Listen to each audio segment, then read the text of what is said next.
इसको एक्सप्लेन कर दें फिर शुरू करें, ठीक है।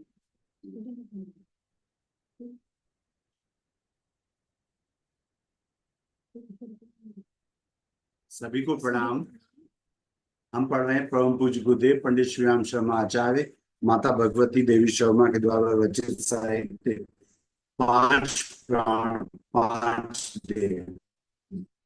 आइए परम पूज्य गुरुदेव परम वंदनीय माता भगवती देवी शर्मा की सूक्ष्म उपस्थिति में, उनके सूक्ष्म संरक्षण में हम सब इस स्वाध्याय का अध्ययन करेंगे। एक बार गायत्री मंत्र साथ साथ।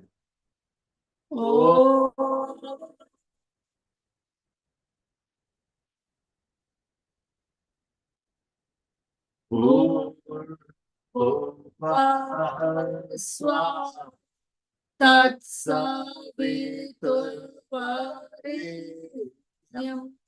भर्गो देवस्य धीमहि धियो यो नः प्रचोदयात्।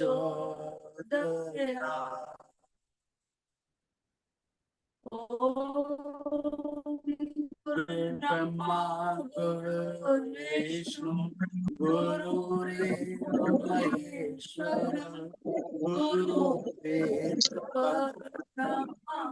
तस्मै श्री गुरुवे तस्मै श्री गुरुवे।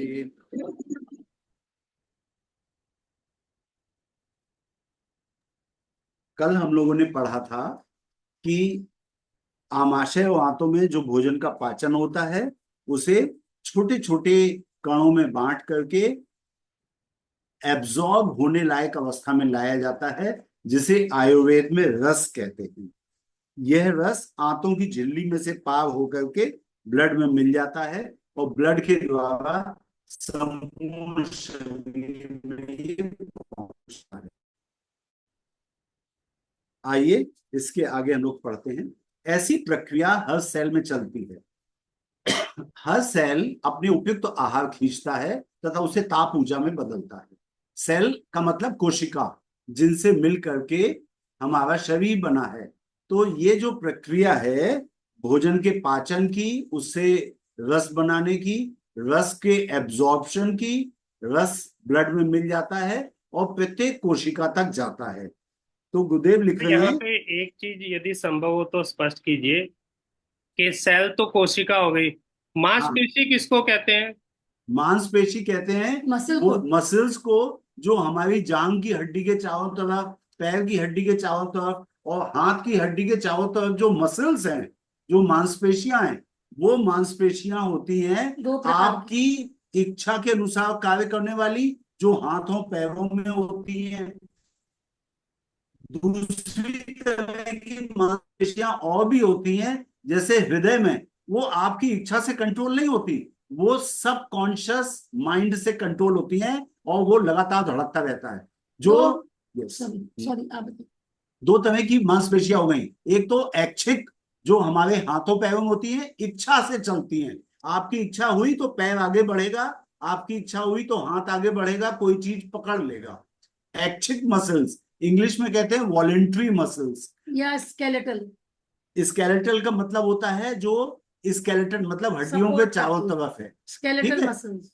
दूसरी तरह की अनैच्छिक इनवॉलेंट्री मसल्स, जैसे स्मूथ मसल्स। हाँ, स्मूथ और स्ट्राइटेड। जैसे एक आपने देखा होगा, वकील लोग एक पैंट पहने रहते हैं, उसमें लाइन लाइन बनी होती है, तो उसी तरह की लाइनें होती हैं जिन मसल्स में, उनको स्ट्राइटेड, ऐच्छिक और वॉलेंट्री कहते हैं। ये जो लाइन बनी होती है ये स्ट्राइटेड मसल्स। दूसरी होती है स्मूथ मसल्स, उसमें लाइन वगैरह नहीं होती है। जैसे आंतों में जो मसल्स हैं, पेट की आंतों में, हार्ट में जो मसल्स हैं, है ना, लंग्स के चारों तरफ जो ये छाती है, इसमें जो रेस्पिरेशन है, इसकी बात अभी नहीं करूंगा इसलिए क्योंकि बहुत विशेष है।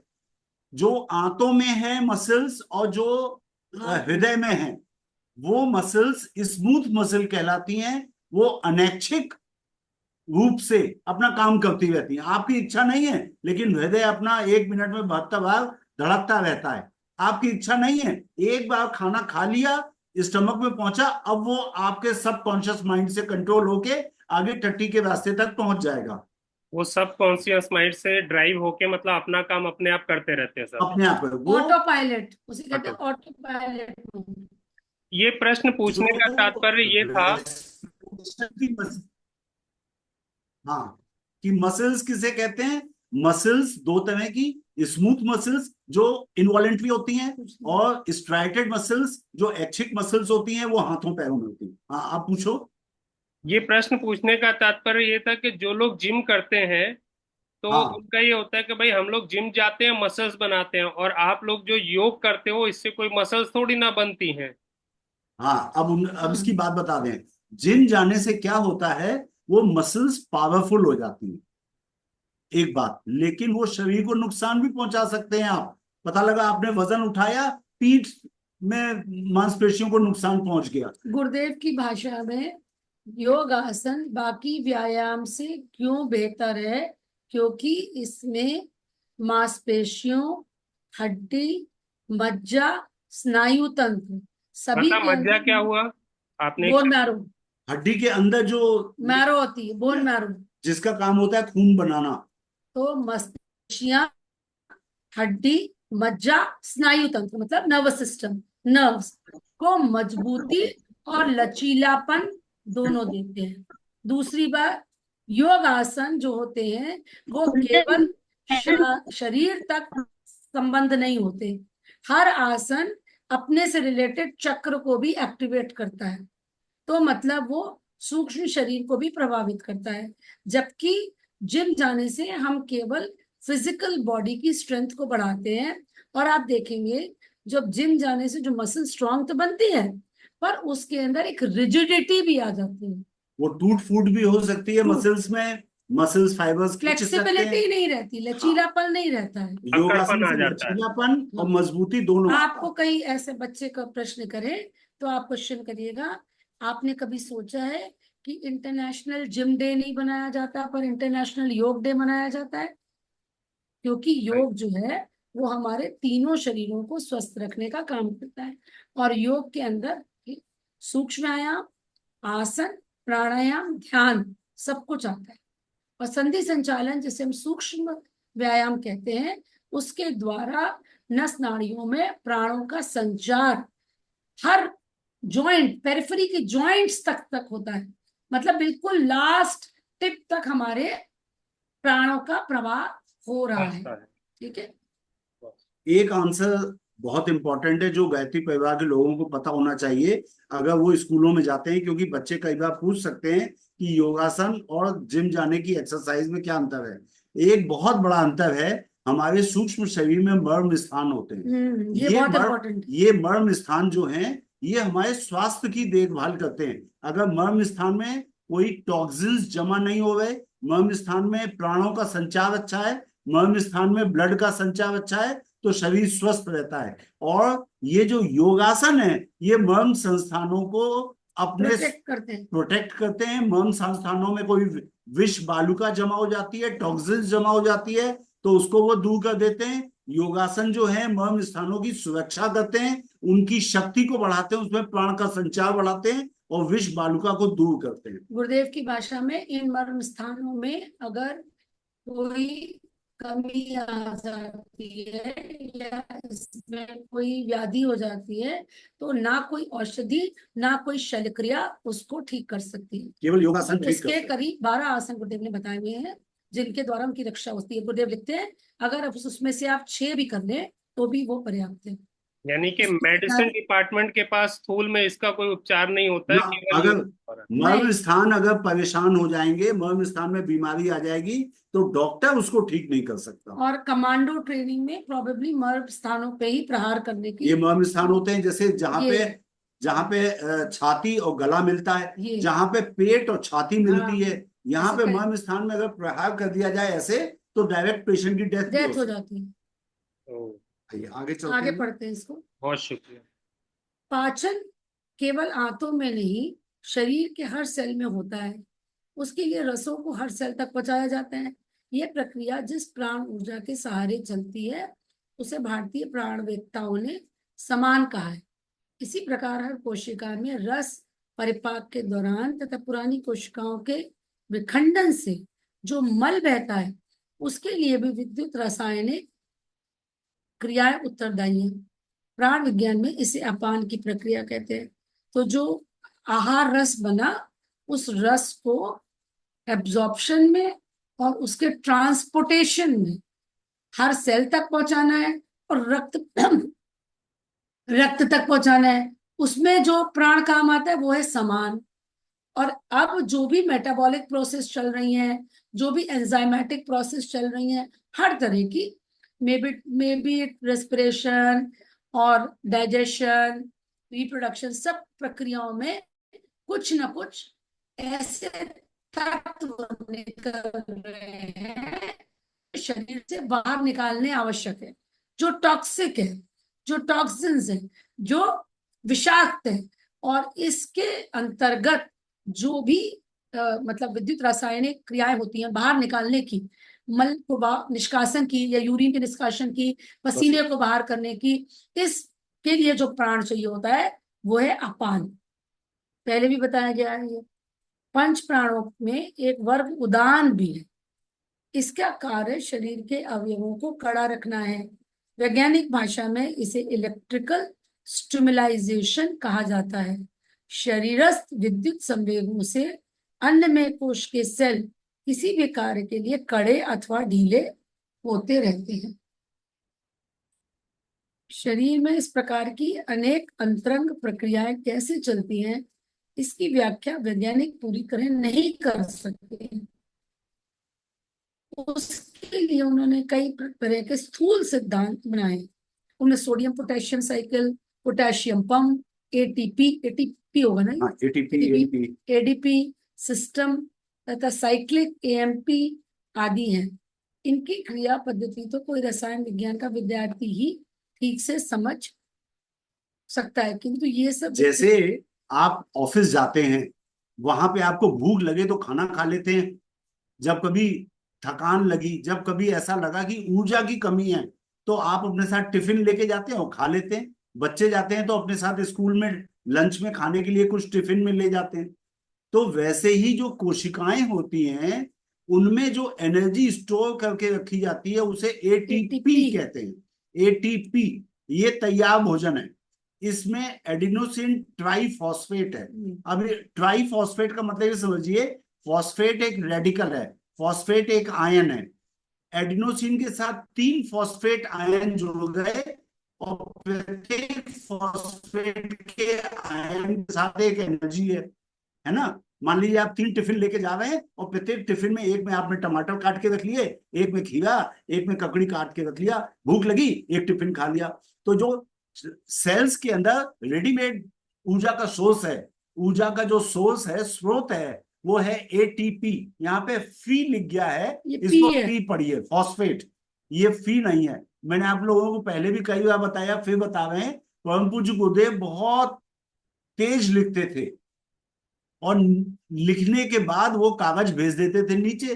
तो जितने वरिष्ठ परिजन होते थे वो उसको पढ़ करके और साफ साफ लिख करके और प्रेस में छपने भेजते थे। तो गुरुदेव ने जो लिखा वो तो बिल्कुल सही है, लेकिन जो पढ़ने वाले भैया बैठे हैं ना, वो गुरुदेव के स्तर के हैं और ना वो डॉक्टर हैं। तो उन्होंने ये एटीपी लिख दिया है, बहुत जगह ऐसा है। हाँ, तो ये एक्चुअली एटीपी है।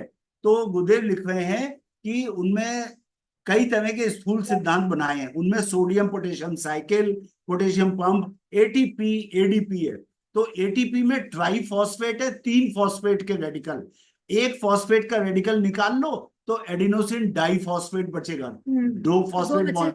तो एक फॉस्फेट बॉन्ड जो निकला उसमें एनर्जी भी निकली और कोशिका उसका उपयोग कर लेती है। अब ये एडीपी जो है, फिर से इसको एटीपी बनाने के लिए ग्लूकोज चाहिए।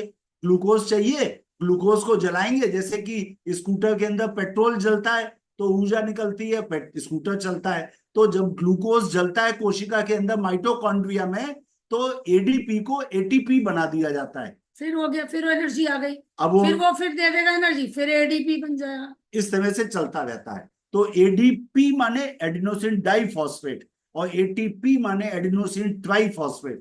तो ट्राइफॉस्फेट में 3 फॉस्फेट बॉन्ड है, एक फॉस्फेट बॉन्ड निकालो, एनर्जी मिल जाएगी। इनकी क्रिया पद्धति तो कोई रसायन विज्ञान का विद्यार्थी ही ठीक से समझ सकता है, किंतु है यह सब विद्युत रासायनिक सिद्धांत ही। इस सिद्धांत के अनुसार किसी घोल में रासायनिक पदार्थों के अणु ऋण और धन प्रभाव युक्त भिन्न भिन्न कणों में विभक्त हो जाते हैं। जैसे हाइड्रोक्लोरिक एसिड है HCl, अगर आप उसे पानी में घोलेंगे तो कहीं कहीं पे क्या होता है, HCl में H+ और Cl- बन जाता है। क्लोराइड का जो एक बनेगा अणु, वो क्लोराइड में निगेटिव चार्ज है, इलेक्ट्रॉन ज्यादा होंगे। हाँ, और जो हाइड्रोजन है उसमें पॉजिटिव चार्ज है। तो H+ और Cl- मिलकर के HCl बन जाता है। और वो कभी कभी अलग अलग रहते हैं, कभी कभी साथ साथ रहते हैं। समझ लीजिए पति पत्नी की तरह से हैं, कहीं पे ऑफिस गए तो अलग अलग कुर्सी पे बैठ के काम कर रहे हैं, घर में आ गए तो फिर वो दोस्त भी हैं, पति पत्नी भी हैं। तो मिल गए तो HCl, अलग अलग हो गए तो H+ और Cl-। इस सिद्धांत के अनुसार किसी घोल में रासायनिक पदार्थों के अणु ऋण और धन प्रभाव युक्त भिन्न भिन्न कणों में विभक्त हो जाते हैं। उन्हें आयंस कहते हैं। इन आयनों की संचार क्षमता बहुत अधिक होती है। इस संचार के बाद ऋण और धन प्रभाव युक्त आयन मिलकर पुनः विद्युतीय दृष्टि से उदासीन न्यूट्रल, अभी डॉक्टर साहब ने बताया ना, H+ मतलब धन प्रभाव, पॉजिटिवली चार्ज, और Cl- मतलब नेगेटिवली चार्ज। इसे ऋण वाला मतलब आयन हो गया, माइनस वाला आयन हो गया। और जब मिल गए तो मिल करके न्यूट्रल, अब इनका चार्ज न्यूट्रलाइज हो गया, प्लस और माइनस, ठीक है। तो ये ऐसा एटम बन गया न्यूट्रल। शरीर में पाचन, शोधन, विकास एवं निर्माण की अगणित प्रक्रियाएं चलती रहती, कॉन्स्टेंटली चल रहा है।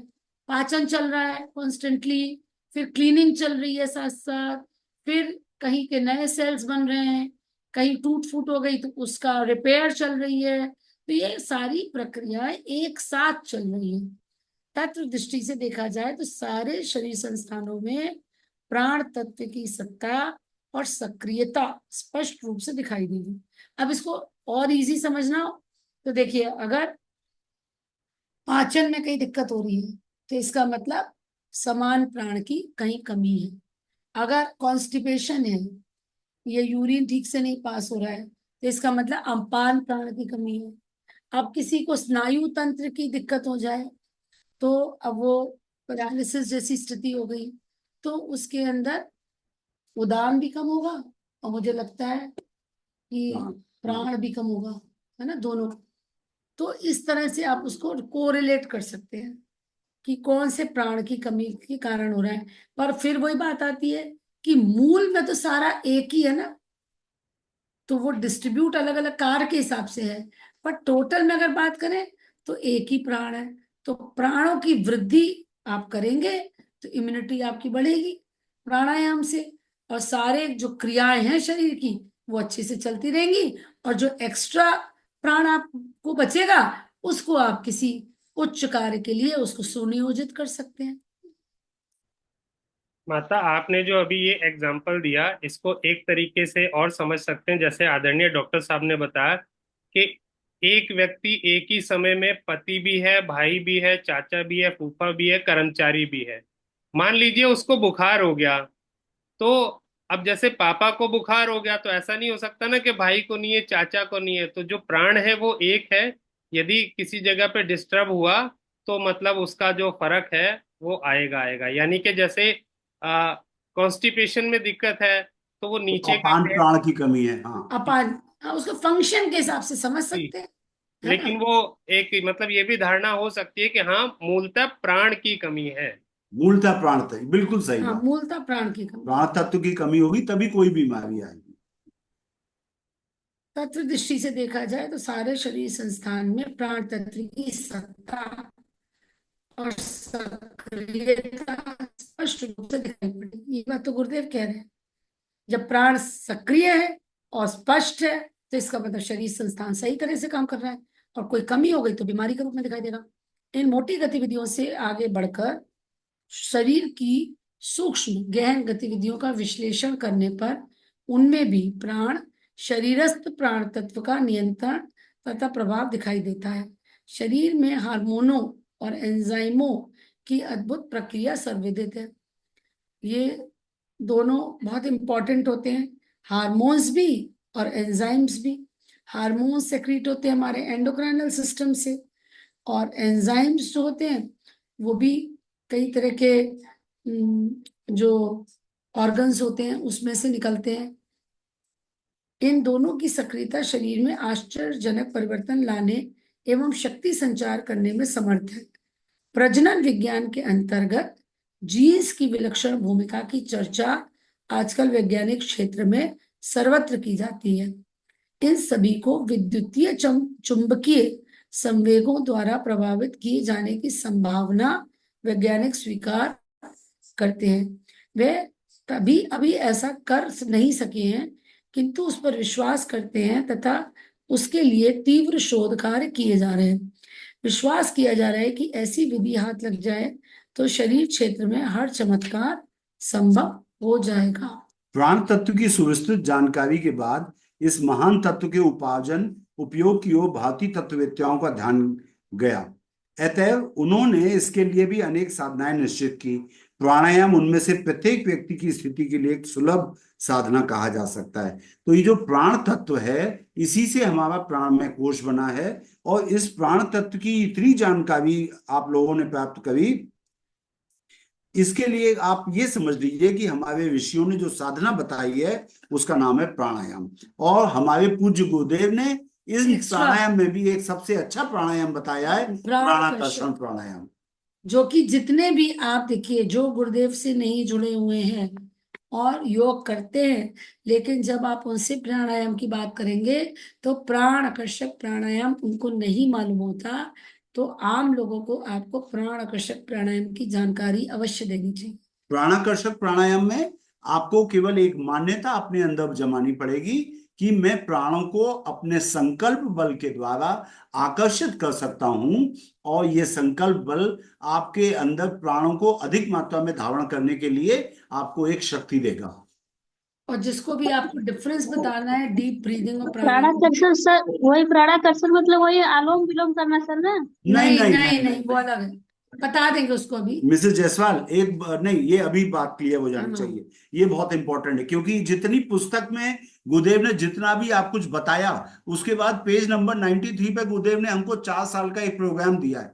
आपको अपना क्लोन अगर तैयार करना है तो पहले साल केवल प्राणाकर्षक प्राणायाम करना पड़ेगा, अधिक से अधिक मात्रा में। इस प्राणाकर्षक प्राणायाम में ऋतु दीदी, जैसे आप षटकर्म करती हैं गायत्री मंत्र का जाप करने के पहले, तो उस षटकर्म में है आपका पहले तो पवित्रीकरण करते हैं, पवित्रीकरण के बाद आचमन, फिर शिखाबंधन, उसके बाद फिर हम प्राणायाम करते हैं। वो जो प्राणायाम बताया गुरुदेव ने, गहरी सांस अंदर, थोड़ी देर रोकें, गहरी सांस बाहर, थोड़ी देर रोकें। तो जब पहली बार सांस अंदर लें, उसमें भावना करें सफेद बादलों के रूप में, या जैसे हलवे में चिरौंजी लगाते हैं ना, छोटी छोटी लगी होती है चिरौंजी, या गंगा जी के किनारे आप टहलने जाएं तो उसमें बालू में चमकदार कण आपको दिखाई देते हैं ना, उसी तरह से चमकदार कण छोटे छोटे पूरे ब्रह्मांड में है। जहां पर भी नदी होगी, जैसे गंगा नदी के किनारे, जहां पर भी मंदिर होगा, देवालय होगा, तालाब होगा, उगता हुआ सूर्य, या हिमालय के पास, या जहां पे बड़ा यज्ञ किया जा रहा है, वहां पे प्राण अधिक मात्रा में होते हैं। इन प्राणों को आप देखिए, आपकी आंखों से एक तो आपको नीला आकाश दिखाई देता है, नीले आकाश से थोड़ा नीचे आइए, अपने शरीर से थोड़ी दूरी पे आप देखें, 2-3 फीट की दूरी पे देखें, आप नियमित रूप से गायत्री मंत्र का जाप करें, और उगते हुए सूर्य के समय पे आप लगातार अपने से 2-4 फीट की दूरी पे निगाह जमा के देखिए, नन्हे नन्हे प्रकाश कण आपको दिखाई देंगे। ये चेतन सत्ता है। हमने आपको बताया था उस दिन ना, 5 चेतन तत्व हैं सृष्टि में। ब्रह्म तत्व अर्थात परमात्मा, आत्म तत्व यानी उस परमात्मा का एक अंश जो हमारे अंदर है, तीसरा है प्राण तत्व। ये प्राण तत्व चेतन तत्व है और स्वयं परमात्मा से निष्पृत होता है, परमात्मा से निकल करके सूर्य में आता है, और सूर्य से ये प्राण तत्व हम सबके पास आता है। सूर्य से जो प्राण तत्व आ रहा है वही हमको दिखाई पड़ते हैं नन्हे नन्हे प्रकाश कण। तो जब गहरी सांस अंदर लें, प्राण तत्व को अपने अंदर खींच करके धारण करें। परम पूज्य गुरुदेव ने एक अपने साहित्य में लिखा है, कभी आपने ये सोचा कि गांधारी ने कैसे भगवान श्री कृष्ण को श्राप दे दिया? उसके अंदर इतना प्राण तत्व था कि वो साक्षात परमात्मा को श्राप देने की सामर्थ्य रखती थी। केवल इंद्रिय संयम से। एक आंखों को उसने ढक करके रखा। और क्यों? क्योंकि उसका पति अंधा था। पति के साथ सिंपैथी रखने के लिए, पतिव्रता बनने के लिए, कि मेरे पति की आंखें नहीं है, मैं भी अपनी आंखों में पट्टी बांधूंगी। तो उसके अंदर इतना प्राण तत्व इकट्ठा हो गया, क्योंकि हमारा सबसे ज्यादा प्राण कहाँ से लॉस होता है? आंखों से और ब्रेन से, है ना। तो ये जब उसने अंदर प्राण इकट्ठा कर लिया तो भगवान श्री कृष्ण को श्राप दे सकी कि जैसे मेरे परिवार का अंत हुआ है वैसे तुम्हारे परिवार का अंत तुम्हारी आंखों के सामने होगा। तो भगवान श्री कृष्ण के जीते जी उनका पूरा समस्त यदुवंश नष्ट हो गया लड़ झगड़ करके। तो जब हम गहरी, तो ये प्राणाकर्षण प्राणायाम में क्या करना होता है? गहरी सांस अंदर। लेकिन इस गहरी सांस अंदर लेने में आपको संकल्प करना पड़ेगा कि हम प्राण तत्व को खींच करके अपने शरीर में इकट्ठा कर रहे हैं। और गुरुदेव ने अपने एक साहित्य में लिखा है कि जहां पे पेट और छाती मिलती है सोलर उस स्थान पे प्लेक्सस, सोलर प्लेक्सस में आपके प्राण तत्व जमा होने लगेंगे। तब जमा होंगे जब आप गहरी सांस अंदर लें, प्राण तत्व को अंदर खींचें, फिर थोड़ी देर रोकें तो भावना करें जो प्राण तत्व हमने खींचे वो हमारे शरीर में जमा हो गए। इस तरह से जमा हो गए जैसे सूखी मिट्टी के डेले पे एक बूंद पानी की डालें तो वो पानी की बूंद मिट्टी में एब्जॉर्ब हो जाती है, मिट्टी सोख लेता है उस पानी को। तो आप भावना करें सांस रोकते समय कि प्राण तत्व हमारे शरीर में एब्जॉर्ब हो गए।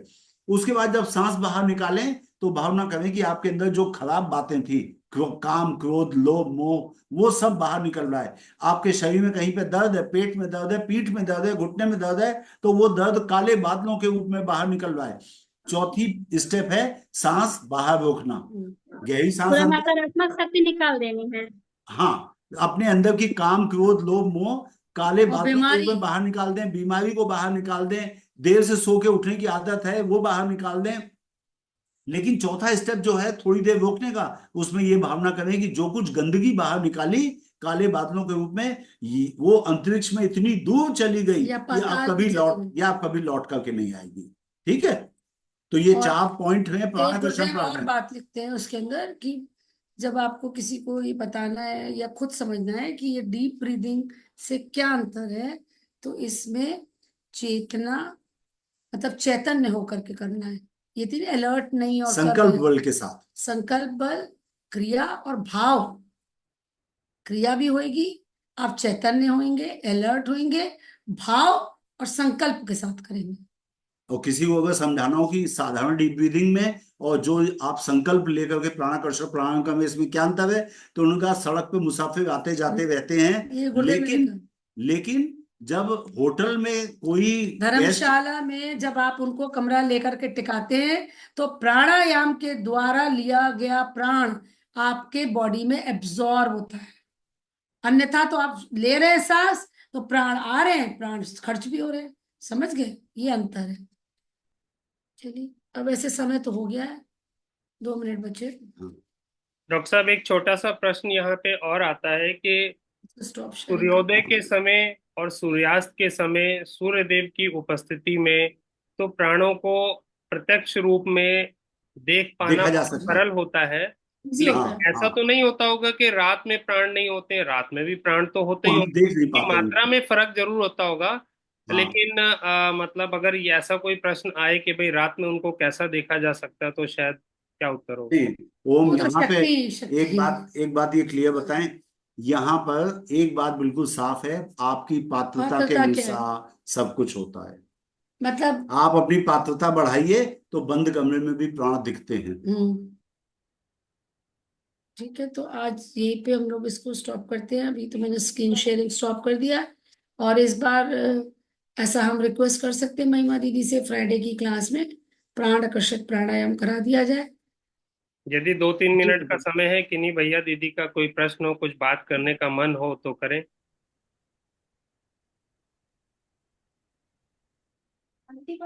चलिए शांति पाठ करते हैं।